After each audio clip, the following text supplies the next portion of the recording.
Hello students, today's topic is energy conservation in buildings, which is the part of energy efficient windows. Heating of buildings. Heating of buildings is normally required to provide comfort to the occupants under normal conditions. The average human body dissipates about 100 joule per second and has a temperature of 37 degrees centigrade of the above quantity of heat.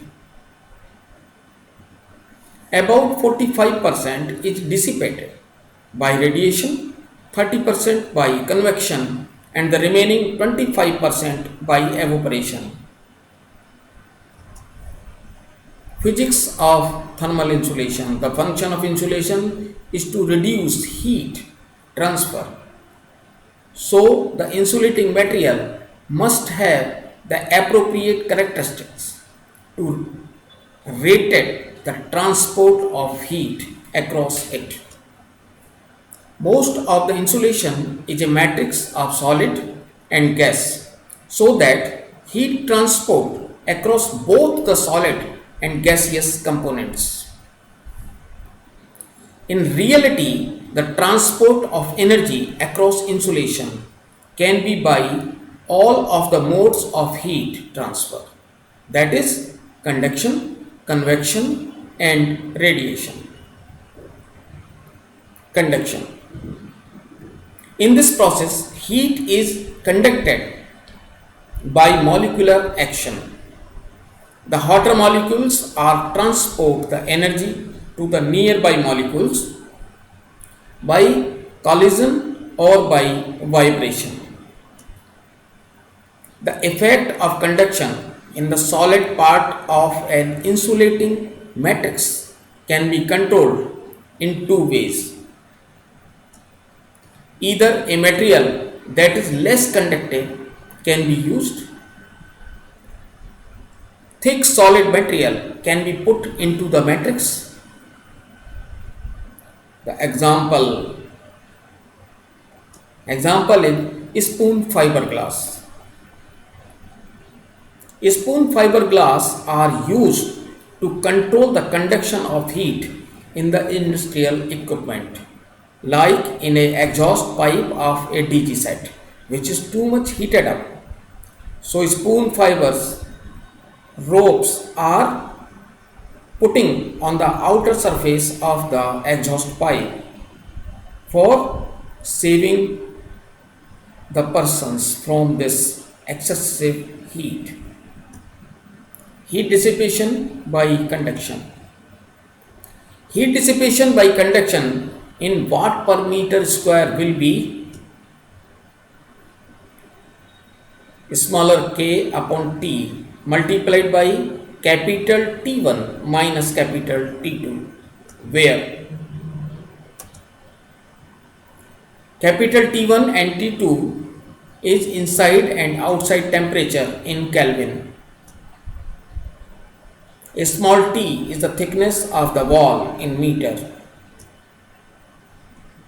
and small k is the thermal conductivity watt per meter degree centigrade. Second one is the convection.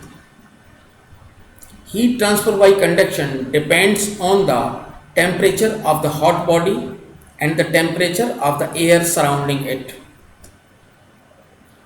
While heat transfer by convection depends on the temperature of the liquid level. Heat is dissipated by convection in immersion type water heaters and in certain low temperature heating equipment for buildings. Heat dissipation in natural convection. Heat dissipation by convection in watt per meter square will be 3.875 multiplied by capital T1 minus capital T2 to the power 1.25, where capital T1 is the temperature of the hot body in Kelvin, that equal to 273 plus temperature in degree centigrade. Capital T2, the temperature of the air media in Kelvin, that means 273 plus temperature in degree centigrade. And last one is the radiation. Heat is transmitted by radiation from a red hot body to a low temperature absorbing surface. It is governed by Stephen's law of radiation. Heat dissipation by radiation in watt per meter square will be,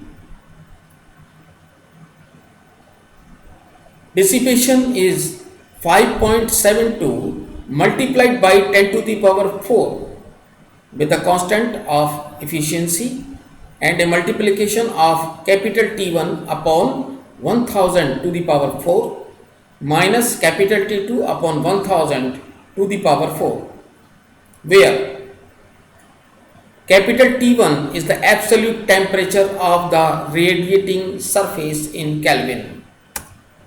Capital T2, absolute temperature of the absorbing surface in Kelvin. Constant commonly called the radiating efficiency is the constant.